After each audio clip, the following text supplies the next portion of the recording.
Hello and welcome to the first in our three-part series highlighting CX-focused omnichannel operations in stores, brought to you by Manhattan Associates. I'm your host, Chris Walton, the founder and editor-in-chief of the popular retail blog Omni Talk and the former vice president of Target's Store the Future project. With me today is Brendan Witcher, VP and Principal Analyst, Digital Business Strategy for Forrester Research. Brendan works closely with digital business strategy professionals and is an expert on consumer behavior and technology trends in the commerce and engagement space. Brendan, it's great to have you with us today. It's great to be here. Thank you for inviting me. Yeah, absolutely. This is going to be a blast. All right. And joining us as well is Brian Kinsella, the Senior VP of Product Management at Manhattan Associates. Brian brings 25 years of experience helping some of the most prominent brands globally with their retail technology strategy and is an expert on supply chain and omnichannel commerce strategies. Brian, it's great to have you too. Likewise, thanks for inviting me. I'm glad to be here. Looking forward to the conversation this morning. Thanks. Yeah, so are you guys ready? I think I'm getting excited. I'm ready to talk omnichannel strategy with both of you. Hopefully, if I play my cards right, I can even get you guys into some vociferous debate. So I'll give it my best go here. All right, Brendan, let's start with you. In many ways, I would say this. In many ways, it seems like a no-brainer that retailers must buy into a channel-agnostic, digital-first strategy at this point. And in a recently released Forrester report, you guys use to focus on the digital store, you overtly include physical experiences in traditional store environments as part of that quote unquote digital vision going forward. Why is that?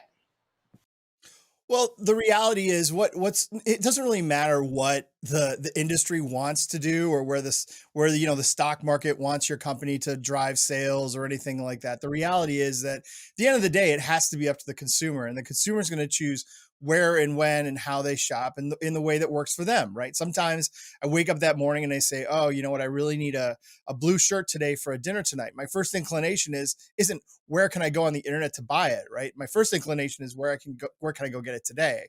And so sometimes though, that's with that same retailer, I may say, where can I get a lamp that I've been thinking about for 6 months? Oh, they carry lamps. So, I'll go to the internet, see what they've got. Okay. And I'll get it in a few days. That's okay. As you can see, even between myself as a consumer and that particular brand, that particular retailer, it was situational, right? Everything is situational with the consumer. And sometimes we want to shop a certain way. Sometimes we want to shop a different way. If you look at NRF's numbers for this past holiday weekend, you can see that actually e-commerce sales went down. As I said, they would. They went down because we weren't in a state of forced behavior like we had been the year before. We were allowed to shop to some degree the way that we wanted to shop, and therefore people went back to the way that worked for them at that very moment. Incidentally, as e-commerce sales went down, store sales went up. And so, this is just an example of what we're going to probably be living with for the rest of the duration of our lives, is that there will be physical and digital stores, part of the equation. Physical and digital stores. But tell me more though, because I think, the core tenet of that question too is, essentially you guys are saying that the physical experience has to be almost digitally laden now, more so than it was in the past, right? So how do you think about that in terms of, what that really means for everyone?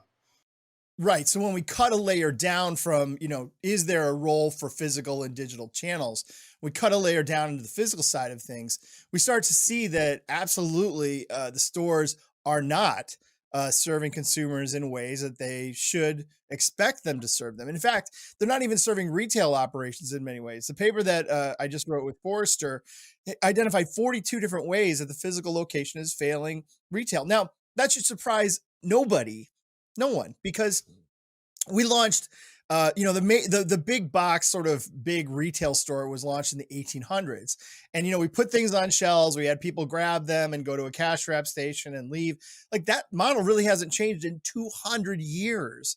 And yet, the reality is the way we shop, our expectations for how we shop has changed significantly, even in the last 20 years. So the truth is that today's environments, if we were built to stores today from scratch without ever having history of having physical locations to shop, we would build them much differently, knowing that we had product reviews and subscription services and cross-channel shopping and all these sorts of things that consumers look for today in a shopping experience. We just haven't built them into the physical retail space yet, mostly because we're still thinking legacy ways of doing physical retailing. Right, right. And the way I think about what you said too is almost like we need to think about the stores as a digital product expression. Like we would an e-commerce website or a mobile application instead of like a strict piece of architecture like they've traditionally been In designed for some the ways, past 200 years.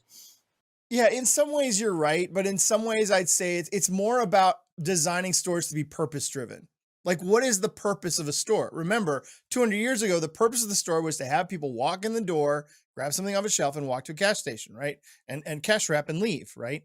Like that was the purpose. And since then, the purpose of the store has evolved quite a lot, and yet we haven't redesigned it for those purposes, right? In other words, what I'm really trying to say in a nutshell is that if a consumer shops in any way, shape, and form other than walking in, grabbing something off a shelf, leaving through the store is not optimized to serve that consumer. They're also not served to serve the retail operator who's trying to keep up with customer expectations in so many different ways. So it's really about the fact that we haven't expanded the purpose of the store. And when you look at the paper that I wrote, you'll see that each of those 42 serve a specific purpose for the consumer or for the retail operators. This isn't just like nice to have. These are things that actually would add value and relevancy to both sides of the equation.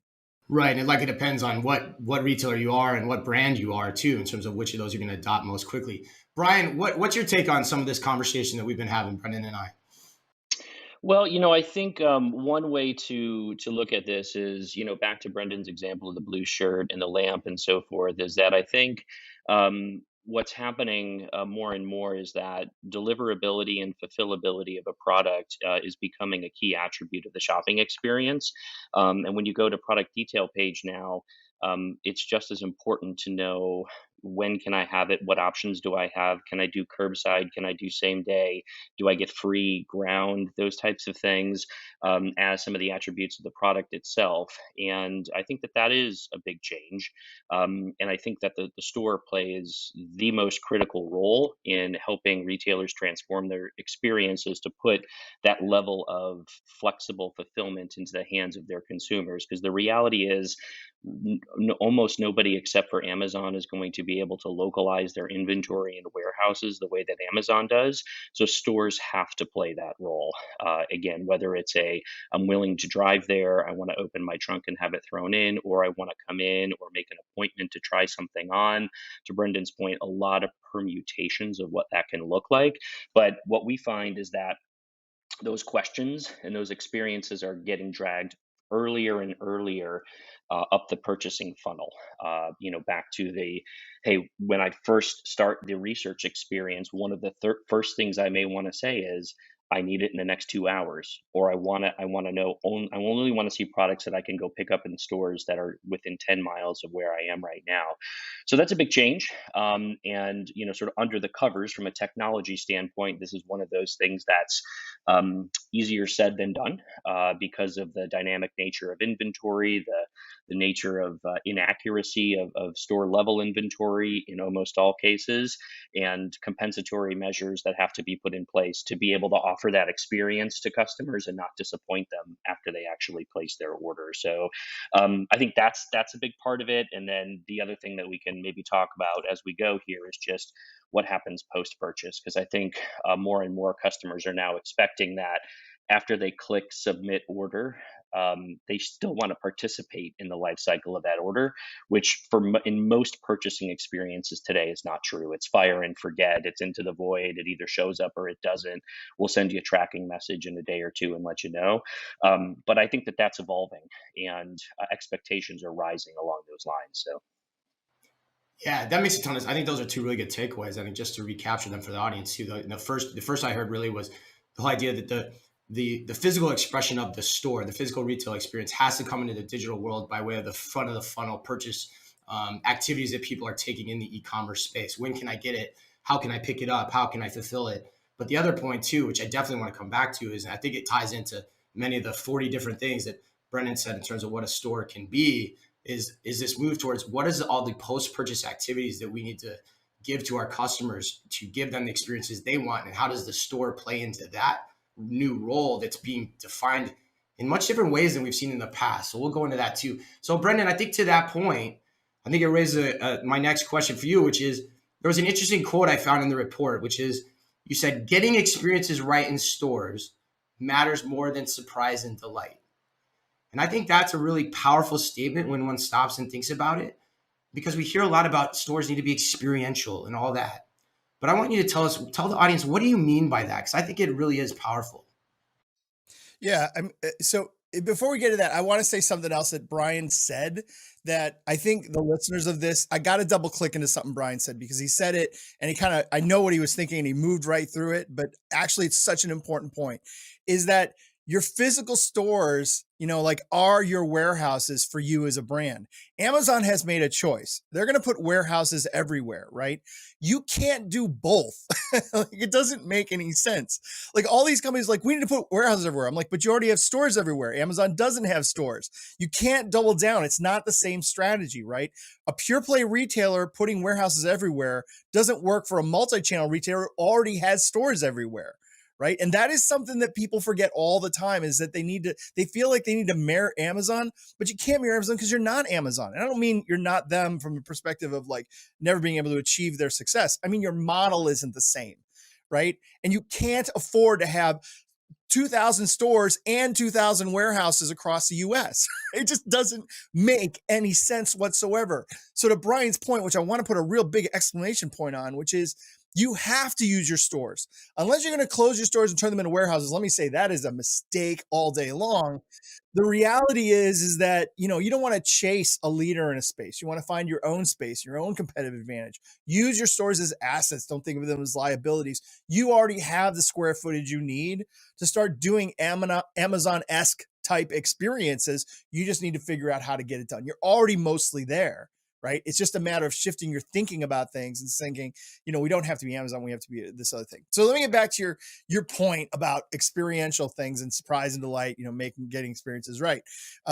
So the truth of the matter is that most consumers aren't going to walk into a store and have the kind of moment that they go home and, they're sitting at the kitchen table and someone goes, "Hey, honey, how was your day? You know what? I was surprised and delighted today by this retailer who, when I walked in the door, they were able to recommend a perfect product for me. Like, oh my gosh, like, I'm so surprised and delighted. Like, I'm never going to shop with anybody else again." That conversation is not going to happen. Okay. Period. End of story. We don't get surprised and delighted. We all drive cars. When we get out of our car, we don't turn around and we're surprised and delighted that the car got us there, right? We expect things to work. We expect things to work in our lives, right? We're not hugging our cars like, "Thank you so much.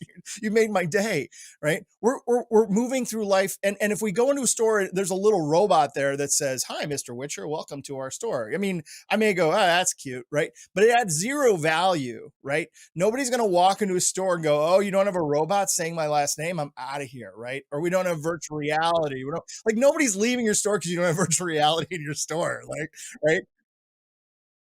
Come on, but everyone's like, "Oh, virtual reality and all this." It's like, look, that's not why you're losing customers.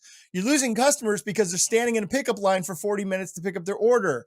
Or when they came into your store for a buy online pickup store order, the order was wrong, right? You didn't pull the right item, right? Or you didn't give notification in time. Like, these are the things that consumers expect. Over 50% of consumers expect notification within an hour that their pickup order is ready, right?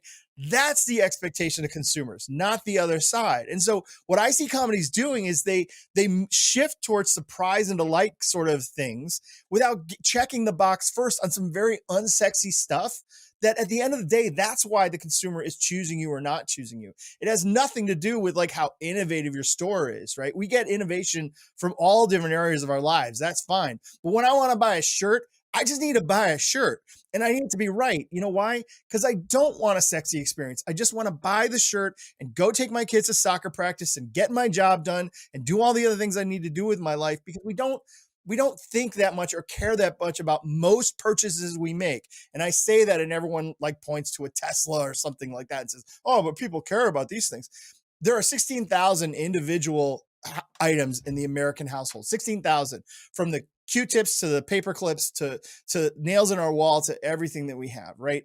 And we care about maybe 3 of them, maybe, right? Maybe our computer, maybe our dog, and maybe our phone. Somebody said, somebody said children once. They were in the audience, like, "What about our kids?" I'm like, "Did you buy your kids? Do we have to have a conversation about that?" Right? Like, well, the things we buy, we don't care that much about them. Right. Yeah, right. We don't care that much about them. And that means that we just want a good experience and we want to move on. That will keep us loyal. That's enough because there's so many companies that get the experience wrong, right? So Right. that's kind of the way I would think of it. And I think the through line to me in that too is like you've seen studies too that say like generally speaking, if the consumer has the choice, they want their experience to be self-serve. They want it to be easy for them to do it from start to finish. And that's a really key Yep. piece or element underlying what you're saying. Brian, what do you think? Well, yeah, I mean, I to maybe combine a couple of the ideas with a short little story here. I was catching up with one of the guys who used to work with us here in Manhattan, who left 6 or 9 months ago, and a lot of times we'll just sort of swap little, email or text stories of when we're out shopping and kind of how things work or not work and those types of things. We're a real fun crew. But we one of the things that he was telling me the other day was, man, I used the Target app and I wanted to get a bread maker or something like this. And I went in the app and I reserved it and I pulled in and I just put the code in terms of where I was parked. And, I opened the back gate and I could even tell in the app, which side of the SUV to put the bread maker in. And she came out and she did it and it was super easy. So there was an element of surprise and delight in there, although not it's a Canada Goose store. I walk in and I go into a 50-degree below zero room, for a while to try out the code. I mean, those types of experiences kind of few or far between. But to Brendan's point, if you can get the execution really seamless and really smooth, it's a little lower grade surprise and delight. But that clearly resonated with him. And the next time he needs to buy a relatively expensive household goods, who's going to be sort of top of mind for him? It's going to be Target. So I think that there's some of that there as well. Yeah, I will. Let me add on to that, Brian, if you don't mind. Sure. Like, you're probably not going to see anyone at NRF making bid headlines like, "We can carry something out to your car for you."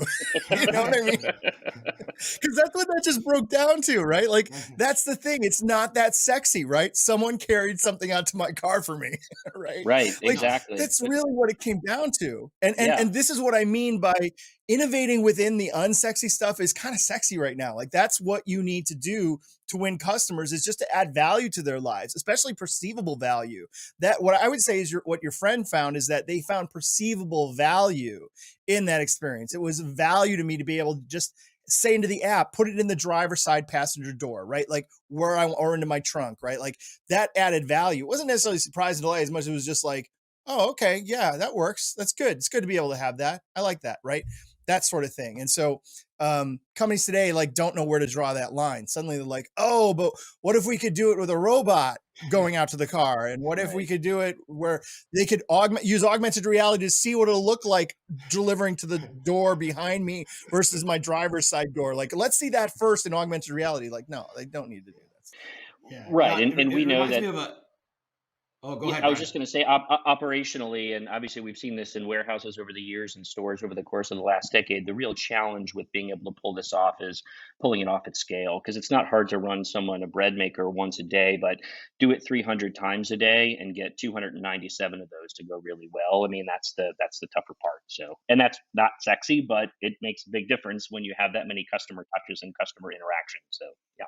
Yeah, the scale and the repeatability is key. It reminds me too. I remember I was doing an interview with the CTO of Sam's Club, and he said something I'll never forget. He said, "You'll know omnichannel retailing when you don't see it." And I thought that was a really powerful statement. And Brendan, I was wondering, as a transition here, a segue to that, I was wondering, you guys have a rubric that you've developed. It's called the 6E framework, in terms of trying to help retailers figure out how do they make omnichannel retailing good in a way that they know it when they don't see it. What are those 6 E's, if you don't mind? I'd love for you to tell the audience about what those are. Yeah, well, I think the most important thing to state before I tell you what they are is, why did we break them down into 6 categories? The reason we broke them down into categories is because companies often feel like transforming the store would be like trying to boil the ocean, right? It's just too big. It's too much. Like, it's too much to think about. And most companies plan for store transformation in, like, Thursday morning meetings where we're all like conceptualizing things and it's all in the cloud. There's no real strategy behind, like, well, we could do this and we could do that. And then they end the meeting with, we should talk more about this, right? Like, that's what slows people down. That's the muck and the mire that companies get stuck in, and don't get them going forward, because they can't put together like some sort of a cohesive plan that makes sense.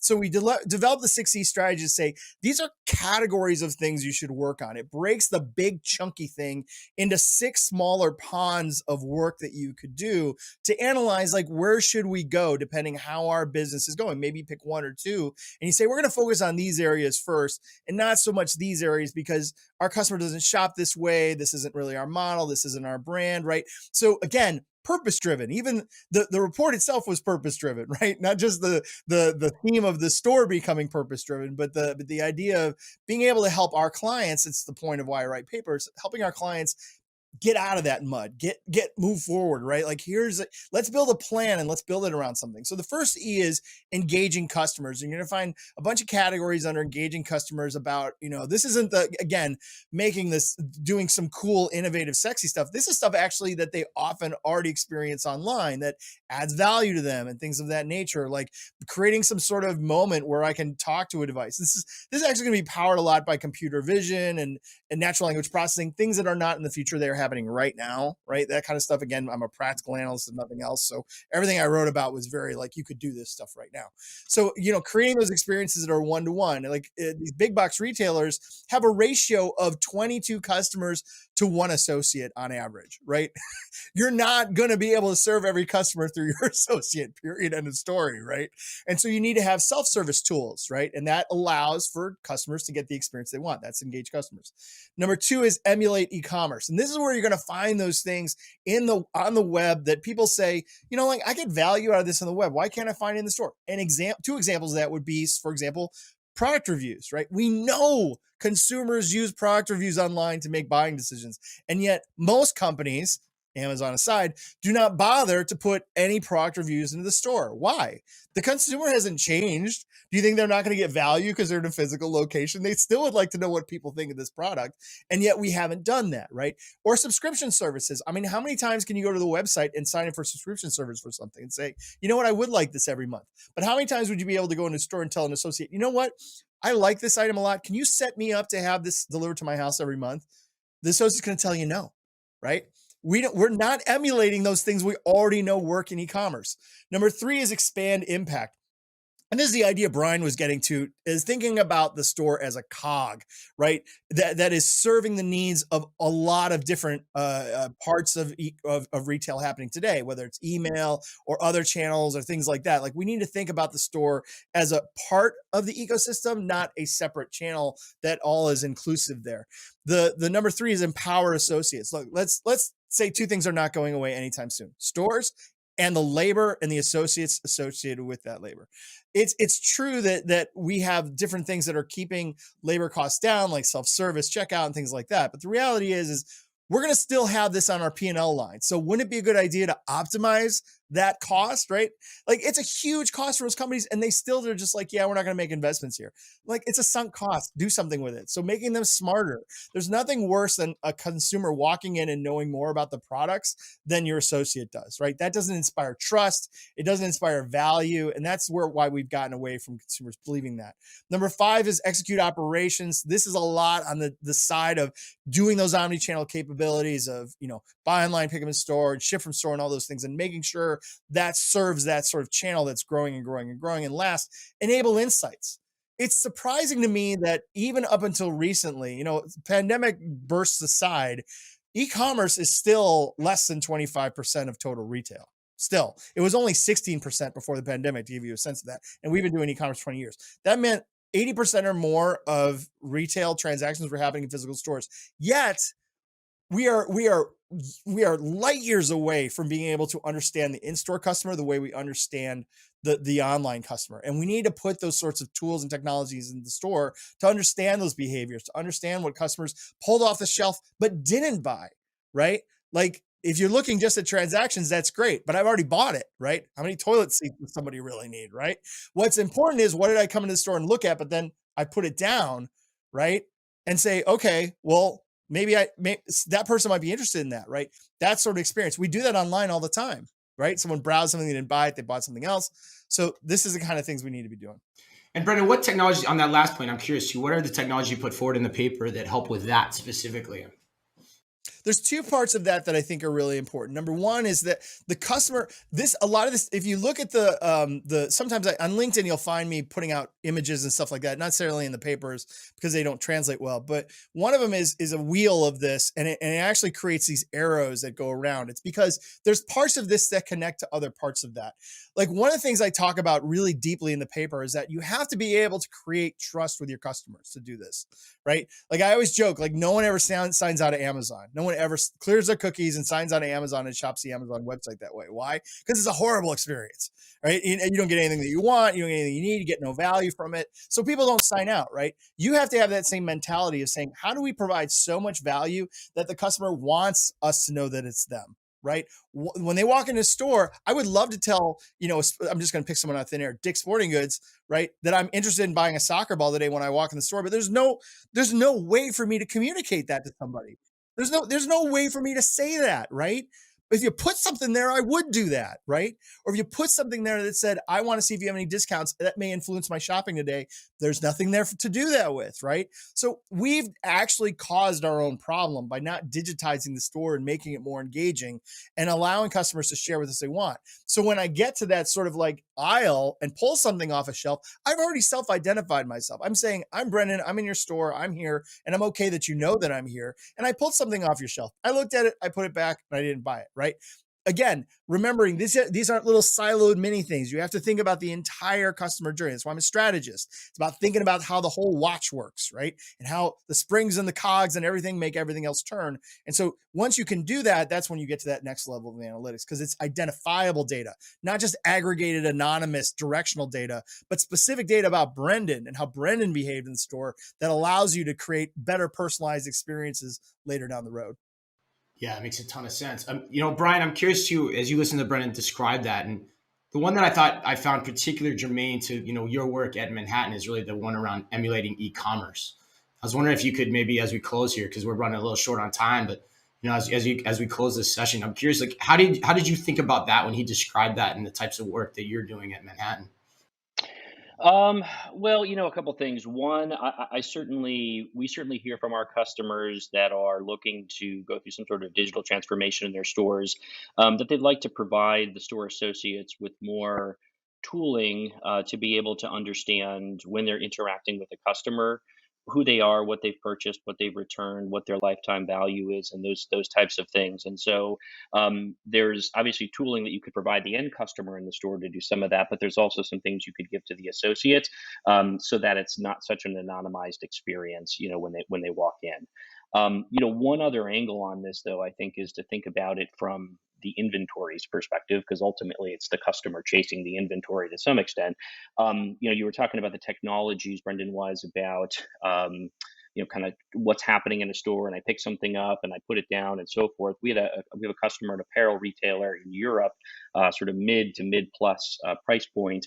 And they implemented RFID extensively on essentially every product. And I know that there's some natural eye rolling that happens when RFID is brought up because it's had such a up and down history over the course of the last 15 years. We're certainly seeing a resurgence of interest over the course of the last 24 months across, our customer base, not so much for the distribution center, but certainly for the store.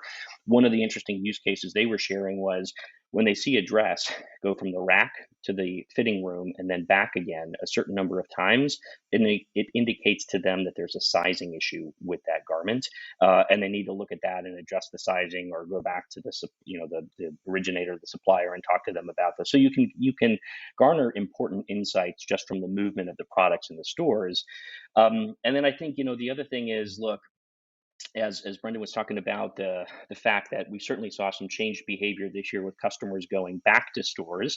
I think we could also believe that a lot of those journeys started on the digital property first, mobile and/or the standard page. And so the question then is how do I take a customer who's shopping my store digitally, but then wants to do a pickup, a curbside, and so forth, and how do I proactively position inventory into those stores, knowing that some amount of my digital demand that used to manifest itself as ship to address historically now manifests itself as pickup, curbside, same day, etc. It has a really large implications for your inventory strategy, how you think about everything from forecasting demand to proactive allocation of units into stores to how you replenish them. So I think we're starting to get into that chapter of, okay, if this is the new normal, then how do my inventory strategies need to adjust to optimize for that? Yeah. And then just to close it out here too, because you brought up in the beginning, and I promised we'd come back to it. You mentioned the post-purchase angle to this. So tell us more about that in terms of what you just said, because you talked about the inventory on the front side of it. Now talk about how the store is interacting on that post-purchase side of things. Yeah, so it's we've done some surveys with our customer service, the customer service constituents and our customers, and asked them if you could give tools to your customers to change an order after they submitted it, what use cases would you like to support? Kind of stack rank those for us. One of the surprising things that we learned was change of address was top of the list, aside from cancel, but change of address was top of the list. So one of the things we're working on now is, hey, let's take that digital self-service capability we provide, and let Chris log in an hour a day, 2 days after he places that order, and send it to someplace different. And the way that we look at it, whether it's the store fulfillment application or the warehouse application, until it's loaded on the back of that truck, I should be able to change the address or change a quantity or add a line. And that's a really big impact on the customer experience, because today, 9.5 times out of 10, if you try to do that with most merchants, what they're going to tell you is, well, just return the original order and place a new one. Which it's easy, but there's a lot of extra shipping costs. You can think about the ESG component of additional shipping costs, sort of for no reason. There's customer sat issues with that. There's labor costs involved in all those things. There's working capital issues because the inventory is now tied up going in circles, for a week or a week and a half from an unnecessary return. So really providing that agility and flexibility to the end customer until and even after they take delivery of the product, I think is maybe the next chapter of where we see this going. That's great. Glad I asked that question. All right, Brendan, close us up here. Last word, 30 seconds. What's your final takeaway for the audience watching? Yeah, here's the thing to not forget about, and I'm going to use Brian's words to kind of touch back on it, which is number one is, don't forget about the emotional components of this. We call these conceptions at Forrester. In the paper that I have upcoming, I talk about customer conceptions, that I positively feel about this, that I negatively feel about this.